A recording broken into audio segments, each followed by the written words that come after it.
आशा करता हूं आप सभी लोग बहुत अच्छे होंगे। आज के इस सेशन में हम लोग हर बार की तरह आर्ट्स ग्रुप के 2019 के पेपर को सॉल्व करेंगे। इससे पहले हम लोगों ने 2020, 21 और भी ढेर सारे सेशन कर लिए हैं। अगर आपने उसे नहीं देखा है तो डिस्क्रिप्शन में लिंक होगा, वहां भी देख सकते हैं और चैनल की प्लेलिस्ट में भी जाकर देख सकते हैं। तो आपको पता है कि पेपर सेकेंड के सेक्शन बी में आपके आर्ट्स कला वर्ग या जो साइंस से होंगे उनके साइंस से क्वेश्चन पूछे जाते हैं और इन प्रश्नों की संख्या होती है कुल 50। तो आज का हम लोग जो ये सेशन है इसमें पहला क्वेश्चन स्टार्ट करते हैं। ग्रामर ऑफ पॉलिटिक्स नामक पुस्तक के लेखक हैं। हमें ये बताना है, ये पॉलिटिकल साइंस का क्वेश्चन है। एक चीज ध्यान देंगे, ये पॉलिटिक्स का क्वेश्चन नहीं है। ग्रामर ऑफ पॉलिटिक्स के जो राइटर हैं वो हैं हेराल्ड जे लास्की। आप इनका नाम याद रखिएगा, एच जे लास्की जो है इसके लेखक है। ये मैं इसलिए कह रहा हूं याद रखिएगा क्योंकि कभी कभी क्या मोस्टली क्वेश्चन रिपीट करते हैं। और मैंने ये भी देखा है कि कुछ स्पेसिफिक सब्जेक्ट के, जैसे किसी साल सिर्फ हिस्ट्री के मैक्सिमम क्वेश्चन आ जाते हैं, किसी साल ज्योग्राफी के, किसी साल पॉलिटी के क्वेश्चन आ जाते हैं। जैसे पिछली बार कुछ क्वेश्चन जो थे इकोनॉमिक्स से भी आ गए थे, तो इस बार हो सकता है पॉलिटिकल साइंस या हिस्ट्री से, ज्योग्राफी से आ जाए। आप देखिए दूसरा क्वेश्चन है, 52 नंबर है। कानून संप्रभु का आदेश है, ये कहा है, किसने कहा है वो हमें बताना है। तो अगर पॉलिटिकल साइंस जो स्टूडेंट पढ़े होंगे उनको थोड़ा समझ में आएगा, लेकिन अगर जिसने पॉलिटिकल साइंस नहीं पढ़ी है उनको बता दे कुछ डेफिनेशन ऐसी है। ये कोटेशन है, तो ये कोटेशन ऑस्टिन की है। ऑस्टिन ने ये कोटेशन दी थी कि कानून जो है वो संप्रभु का आदेश है। इसका मतलब जो कानून बनाए जाते हैं उसमें पूरे राज्य की सहमति माना जाता है। संप्रभु को आप शॉर्ट में ऐसे समझ सकते हैं, लेकिन इसकी बहुत बड़ी डेफिनेशन है। 53 को देखिए, फांसीवाद से उदय होता है। फांसीवाद से क्या, किसका उदय होता है? जैसे फांसीवाद से ही लग रहा है कि थोड़ा नेगेटिव टर्म है, तो ऐसे भी क्वेश्चन आपको गेस करने हैं जहां आप नहीं जानते हैं। तो वहां उदारवादी, तो उदारवादी मतलब लिबरल, बिल्कुल उदार, तो ऐसा हो नहीं सकता। लोकतंत्र, व्यक्तिवाद या उग्र राष्ट्रवाद। तो आपको बता दें फांसीवाद का मतलब ये जो है ये उदय, फांसीवाद से जो उदय होता है उग्र राष्ट्रवाद का मतलब राष्ट्रवाद के प्रति कुछ ज्यादा ही, मतलब आवश्यकता से ज्यादा जब एक्टिविटी होती है तो उसको हम लोग फांसीवाद का एक कह सकते हैं कि एक स्टेज होता है और उग्र राष्ट्रवाद होता है। 54 देखिए, राज्य के विश्व की आत्मा के रूप में किसने प्रस्तुत किया है? तो ये जो ये वर्ड है ये है हीगल का। हीगल आप बता दें कि पॉलिटिकल साइंस का एक बहुत ही फेमस थिंकर है, साथ ही साथ ये रूढ़िवादी भी रहे हैं। और इन्होंने मतलब यहाँ तक माना है कि जो राज्य है वो दैवी रूप है, मतलब ढेर सारे कंसेप्ट जो हैं, तो इसलिए इनको रूढ़िवादी भी कहा जाता है। तो ये एक फैक्ट हो सकता है इनसे। दूसरा 55 क्वेश्चन नंबर है, ये किसने कहा है कि राजा को प्रजा पर शासन करने का अधिकार है? ये काफी अच्छा क्वेश्चन है। आपके एग्जाम में जब आता है तो जो स्टूडेंट्स नहीं जानते रहते हैं उनको ये लगता है कि ये कहाँ से क्वेश्चन पूछ दिया, तो ये पॉलिटिकल साइंस का क्वेश्चन है। एक चीज आप ध्यान रखेंगे, तो इसका जो राइट आंसर हो जाएगा वो हो जाएगा हॉब्स। हॉब्स जो है, जैन जिकब हॉब्स, जे हॉब्स, ये जो है इसने कहा था कि राजा को प्रजा पर शासन करने का अधिकार है। ये सब पॉलिटिकल साइंस के 5 क्वेश्चन थे और पांचों बहुत ही फेमस क्वेश्चंस हैं। अब देखिए 56 भी उसी से संबंधित है। समाजवादी राज्य को मानते हैं, समाजवादी राज्य मतलब सोशलिज्म स्टेट को क्या हम मानते हैं? एक, आवश्यक बुराई, ऐसा नहीं है। दूसरा, अनावश्यक बुराई, ऐसा भी नहीं है। एक, दैवी संस्था, ये भी नहीं है। देखिए यहाँ पे क्या है कि ये आपको ऐसे समझना है, यहाँ पे इसको या तो इन्वर्टेड कामा होता है या सिंगल या डबल, कि समाजवादी राज्य को क्या मानते हैं। ऐसे हम लोग पढ़ रहे हैं समाजवादी राज्य को क्या मानते हैं, तो समाजवादी राज्य को क्या मानते हैं, तो एक सकारात्मक अच्छाई मानते हैं। ठीक है, तो ये आप अगला प्रश्न देख लेते हैं। क्वेश्चन नंबर 57 जो है, आपको एक चीज बता दें कि जो 56 है ये थोड़ा क्लियर नहीं है, क्योंकि समाजवादी जो विचारक थे जैसे मार्क्स हो गया, ये लोग राज्य को अनावश्यक बुराई मानते थे कि वो राज्य होना ही नहीं चाहिए, ऐसी चीजें। अब यहाँ पे ये समझ में नहीं आ रहा है कि अगर मैं ये लगा रहा हूँ तो इसका मतलब समाजवादी राज्य जो आज का है सोशलिज्म स्टेट, इसकी बात हो रही है, या जो एक थॉट्स की बात हो रही है कि उस समय क्या मानते थे। तो अभी हम लोग इसको होल्ड करते हैं, लेकिन अगर ऐसे देखा जाए तो ये भी हो सकता है, ये दूसरा भी हो सकता है, लेकिन अलग अलग पर्सपेक्टिव से।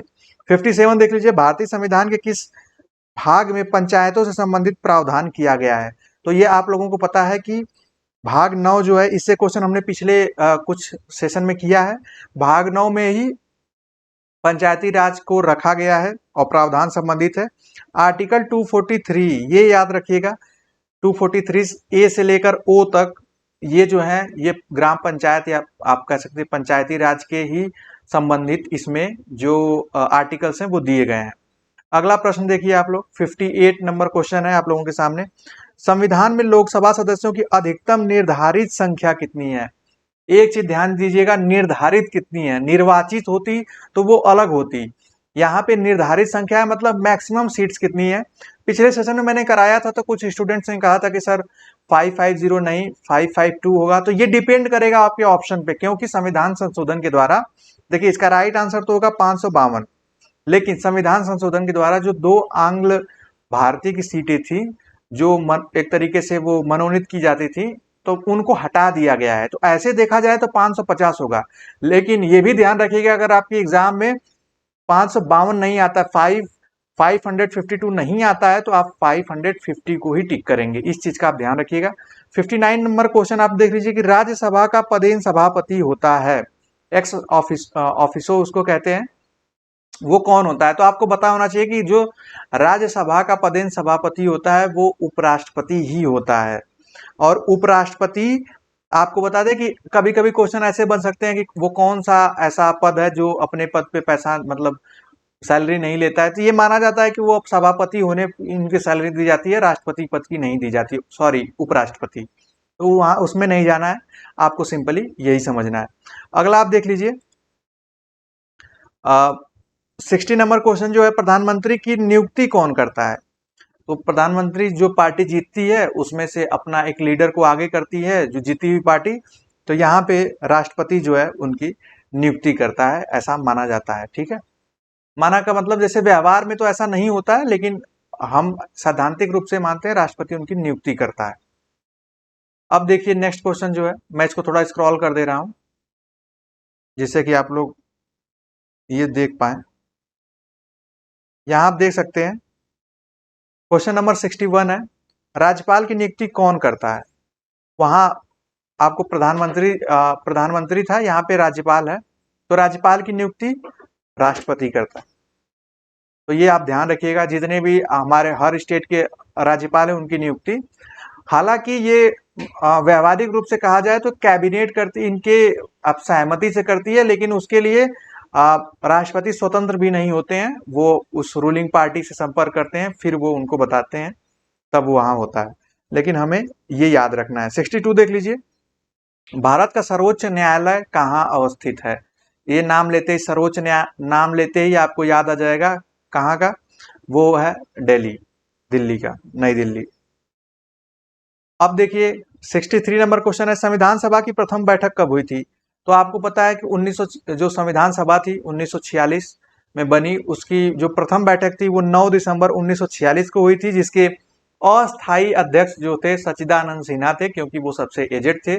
उसके बाद जो 11 दिसंबर को हुई उसी में चुने गए अस्थायी अध्यक्ष और वो बने डॉक्टर राजेंद्र प्रसाद जी, तो ये आप ध्यान रखिएगा।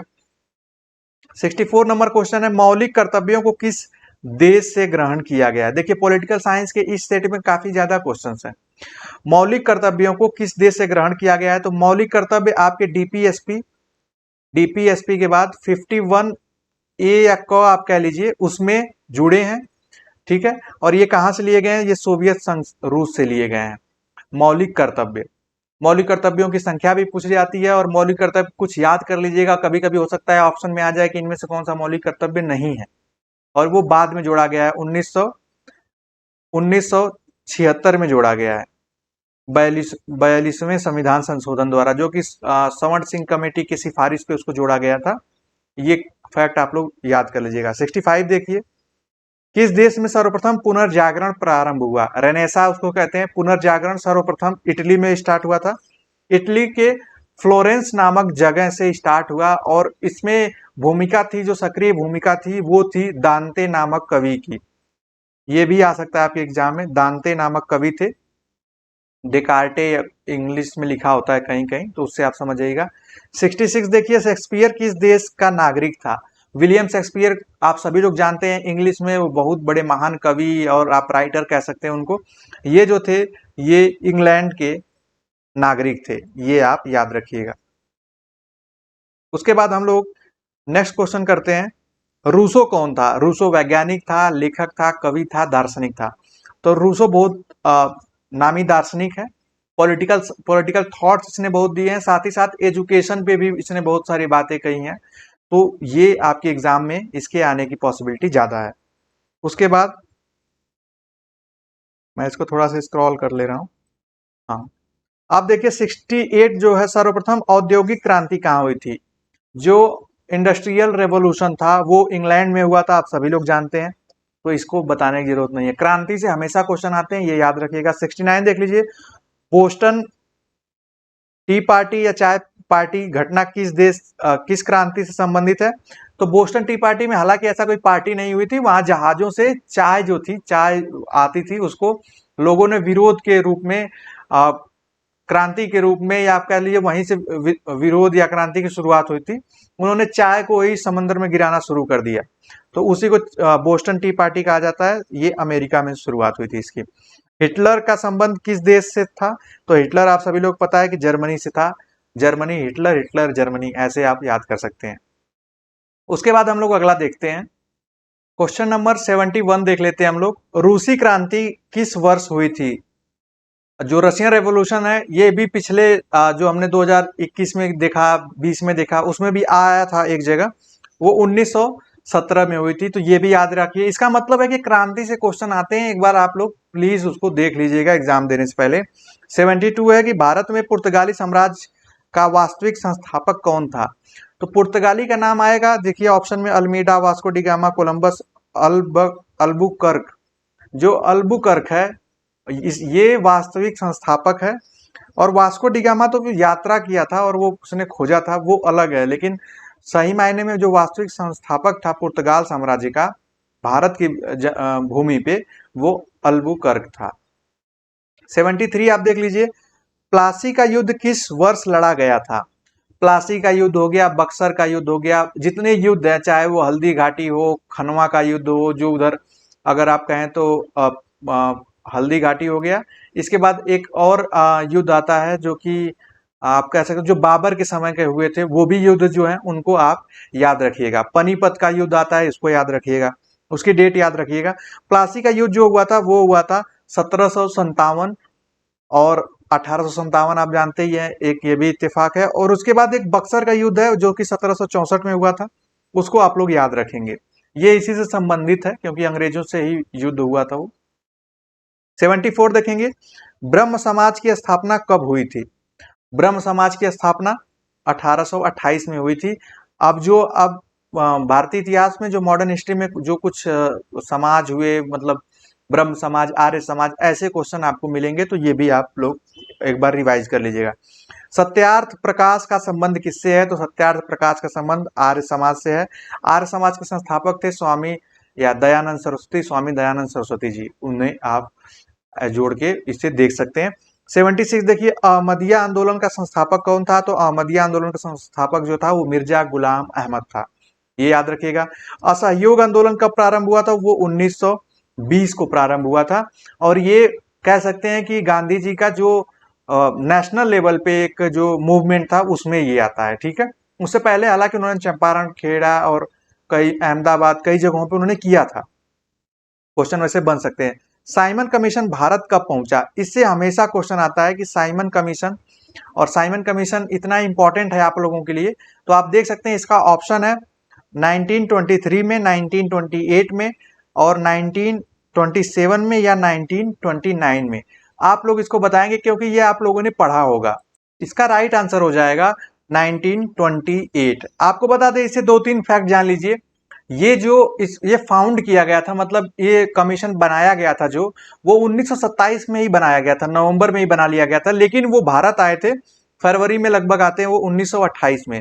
ये क्या करने आए थे, इसका विरोध क्यों हुआ था, 2 चीज ये भी जान लीजिए, ये काफी इंपॉर्टेंट है इसलिए बता दे रहा हूं।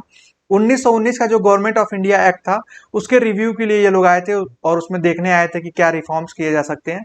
दूसरा, जो इनका कमीशन था उसमें कोई भारतीय नहीं था, और इसी चीज का सबसे ज्यादा विरोध हो रहा था। Simon go back, Simon commission go back के नारे लगे थे इसी मूवमेंट में। अब 79 देखिए कि कांग्रेस 1942 में भारत छोड़ो आंदोलन प्रस्ताव कहाँ पारित किया गया था, तो वो पारित किया गया था आपका मुंबई में। इसको आप लोग यहाँ पे टिक कर लेंगे, Mumbai will be the right answer. अब देखिए काकोरी, काकोरी कांड, काकोरी में जो फांसी से संबंधित हमने पिछले प्रश्न किया था, तो कुछ कुछ प्रश्न ऐसे हैं कि थोड़ा सा उसमें चेंज कर दिया है, लेकिन एक्चुअल में उनका नेचर वही है। काकोरी कांड किस जगह पर घटित हुआ था एक्चुअल में, तो वो लखनऊ, लखनऊ में ये घटित हुआ था, इस जगह का नाम है। 81 आप देख लीजिए, सोशोलॉजी से क्वेश्चन है। समाजीकरण की प्रक्रिया समाप्त होती है, समाजीकरण की प्रक्रिया कब समाप्त होती है, ये हमें देखना है।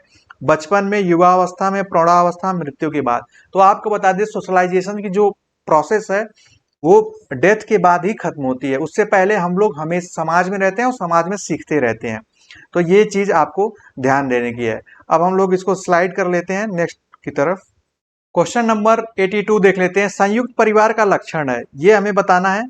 संयुक्त परिवार किसे कहते हैं, तो जैसे अभी एकल परिवार की सबसे ज्यादा संकल्पना होने लगी, जिसमें बंटवारा संबंधित। संयुक्त परिवार किसे कहते हैं, सीमित आकार हो जिसका, जिसमें परंपराएं हो, आत्मीयता हो, या कम से कम 3 पीढ़ियों का एक साथ रहना हो। तो जब कम से कम 3 पीढ़ियां एक साथ रहती हैं तो उसे हम संयुक्त परिवार कहते हैं, जिसको आप ज्वाइंट फैमिली कहते हैं। ये ज्यादा बिहेवियरल टर्म है। उसके बाद आप देखिए क्वेश्चन नंबर 83 आप लोगों के स्क्रीन के सामने। संस्कृति के भौतिक पक्ष को क्या कहा जाता है, ये सोशोलॉजी का एकदम, मतलब आप कह सकते हैं कि उसमें जो स्टूडेंट सोशोलॉजी बैकग्राउंड से होंगे उनको पता है, सभ्यता होगा उसका भौतिक पक्ष संस्कृति का। जैनियों या जैन धर्म के अनुयायियों के अनुसार कर्म का भेद नहीं है। कर्म के उन्होंने कई भेद बताए हैं, लेकिन प्रारब्ध कर्म ये भेद नहीं है। 85 नंबर क्वेश्चन देखिए, न्याय दर्शन के प्रवर्तक हैं। आपको बता दें ये हर एग्जाम में बीएड के आता है और किसी न किसी इसके ऑप्शन से आ जाता है। इसका जो राइट आंसर होगा वो होगा अक्षपाद गौतम। पतंजलि आप लोगों को पता है योग, कपिल आपको पता है न्याय दर्शन, तो ये आप लोग याद रखिएगा। 86 नंबर जो क्वेश्चन हम लोगों ने पिछले जो प्रीवियस ईयर पेपर था 2020 का शायद, उसमें हम लोगों ने इसको देखा था। आधुनिक दर्शन का जनक किसे कहा जाता है, तो ये रेने देकार्त को कहा जाता है आधुनिक जो दर्शन के जनक। इन्होंने आप कह सकते हैं इंटेलिजेंस और नॉलेज को सबसे ज्यादा प्रायोरिटी दी अपने दर्शन में। 87 देखिए, विशिष्ट द्वैत के दर्शन के प्रवर्तक हैं रामानुज या रामानुजाचार्य, रामानुजाचार्य भी इनका नाम है। ये दोनों ऑप्शन आपके एग्जाम में आ सकते हैं। 88 आप देखिए, सामाजिक अधिगम का प्रारंभ होता है। सामाजिक अधिगम आप यहाँ देखिए, सामाजिक अधिगम का प्रारंभ या शुरुआत कैसे होती है, जो सामाजिक आप कह सकते हैं कि लर्निंग है, जो सोशल लर्निंग है वो इंटरैक्शन से होती है, संपर्क से होती है, तो ये आप ध्यान रखेंगे। 89 देख लीजिए, बुद्धि लब्धि का सूत्र किस मनोवैज्ञानिक ने दिया था। बुद्धि लब्धि का जो सूत्र था वो बीने ने दिया था, बीने ने बताया था, जिसको आप आईक्यू बोलते हैं। ये काफी इंपॉर्टेंट क्वेश्चन है, जिसको आप लोग आईक्यू बोलते हैं, लो आईक्यू, हाई आईक्यू, और 100 जो है वो अच्छे आईक्यू में माना जाता है, 90 एवरेज, ये सब हम लोग ये टीचिंग एप्टीट्यूड में ऐसे आते हैं। 90 आप देखिए, मूल प्रवृत्तियों की संख्या कितनी है, तो आपको मैंने पिछले क्लास में बताया था, मूल प्रवृत्तियों का मतलब होता है कि आदमी के अंदर कितने तरह की प्रवृत्तियां हैं, तो कुल 14 है, ये आप याद रखिएगा। मैकडूगल ने इसको इजाद किया है, तो उसके नाम आते हैं। 91 देखिए, कौन सा ग्रह सूर्य के सबसे नजदीक है, तो वो बुध है। 92 देखिए, निम्न में से आग्नेय चट्टाने कौन सी हैं। देखिए मैं आपको बता दूं, ज्योग्राफी में कई बार क्वेश्चन इससे बनता है, लेकिन अभी पिछले सेशन में तो नहीं दिखा था, लेकिन आप इसका टिक लगाएंगे। 92 का जो राइट आंसर हो जाएगा वो हो जाएगा आपका granite. Option slate, limestone, quartzite, ये सब है, लेकिन राइट आंसर जो होगा वो आप टिक करेंगे। ये लाइकोलिथ संबंधित है, इसको अभी हम लोग यहाँ पे छोड़ते हैं, उसके बाद ये क्वेश्चंस को देख लेते हैं, आप देख पाएंगे। क्वेश्चन नंबर 94 है, मैं एक बार दिखा दे रहा हूं। किस राज्य की तटरेखा सबसे लंबी है। तटरेखा मतलब कोस्टल एरियाज, कोस्टल लाइन जो होती हैं, सबसे ज्यादा सबसे लंबी है वो गुजरात की है। काली मिट्टी में कौन सी फसल के लिए उपयुक्त है, वो है कपास। विनिमय संभव है, विनिमय मतलब जो इंटरचेंज होता है या एक्सचेंज होता है, वो उसमें कितने जैसे पक्ष लिखा है तो वो दो पक्ष, मिनिमम दो पक्षों के बीच में ही एक्सचेंज होता है। एक्सचेंज का मतलब आप समझ रहे होंगे, जब अगर दो लोग नहीं होंगे तो एक्सचेंज कहा ही नहीं जाएगा। अब यहाँ पे आप 98 नंबर क्वेश्चन देख लीजिए, काफी इंपॉर्टेंट है ये भी। ये इकोनॉमिक्स के क्वेश्चन है। ग्रेसम का नियम क्या है? ग्रेसम का नियम है वो है मुद्रा के चलन से। इन्होंने कहा था कि मुद्रा का चलन, इन्होंने बताया कि जो खराब मुद्राएं होती हैं, मतलब बैड करेंसी जो होती हैं, वो जो गुड करेंसी होती है उनको बाहर निकाल देती है। मतलब ब्लैक मनी जो है वो, जो जिसको व्हाइट मनी या एक्चुअल मनी, जो जो मार्केट का मनी है उसको इफेक्ट करता है। ये इनका नियम था। 99 नंबर क्वेश्चन जो है, सिंधु सभ्यता के घर किससे बनाए जाते थे? तो आपको पता है सिंधु घाटी सभ्यता की एक विशेषताओं में से एक है कि वहां के जो घर हमें प्राप्त हुए खोज से, वो थे कि पक्की ईंटों से। ईंटों से यहाँ लिखा है लेकिन आप इसको पक्की ईंटों से मानिएगा। कृष्णदेवराय राजा था, तो कृष्णदेवराय जो ये ऑप्शन दिए ये गलत है, ये तुलु वंश का राजा था, तुलु वंश का। तो ये आप लोग ध्यान दीजिएगा। तो आज के हम लोगों ने इस सेशन में 50 क्वेश्चंस को देखे। आई होप आपको ये क्वेश्चन समझ में आए होंगे। ऐसे ही और क्लासेस हम लोग देखते रहेंगे, कोशिश करेंगे जल्द से जल्द ये जो प्रैक्टिस सेशंस हैं उसको कंप्लीट कर लिया जाए और अलग अलग दूसरे जो सब्जेक्ट हैं उसको सॉल्व किया जाए। तो आज के लिए सिर्फ इतना ही। मिलते हैं नेक्स्ट, आप कह सकते हैं क्लास और वीडियो में। तब तक के लिए bye bye, take care and keep watching.